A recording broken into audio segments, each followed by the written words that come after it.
l'une des missions de notre commission, c'est de faire de la sensibilisation à l'endroit des PME et PMI sur toutes les questions qui regardent les sujets de gouvernance et de RSE.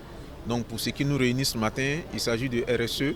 Ce qu'on a constaté, c'est que nos PME et PMI se tiennent un peu loin de ce genre de questions. Souvent, elles ont tendance à se demander de quoi retourne tout cela.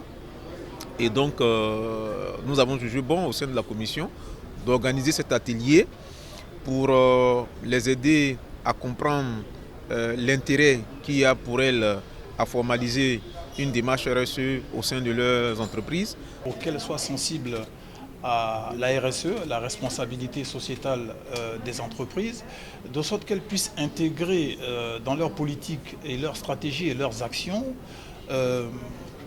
la prise en compte de l'environnement, la prise en compte du social, la prise en compte des aspects économiques et la prise en compte de la gouvernance. Parce que la RSE a beaucoup d'avantages.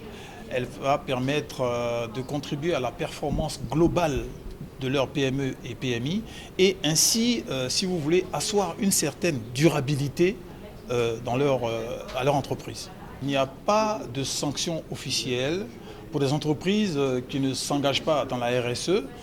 Mais en revanche, je pourrais dire qu'une entreprise qui s'engage dans la RSE réduit ses risques parce qu'elle a pris en compte tous ces risques qu'elle peut avoir et elle les a réduits.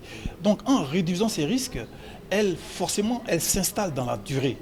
Et donc, elle se positionne comme une entreprise qui ne peut pas être poursuivie parce qu'elle a déjà pris en compte tous ces aspects de travailleurs, santé, sécurité au travail, de gouvernance, de droits de l'homme, de droit au travail, de production responsable, de ne pas polluer l'environnement et tout ça. Donc forcément, vous vous inscrivez dans la bonne démarche.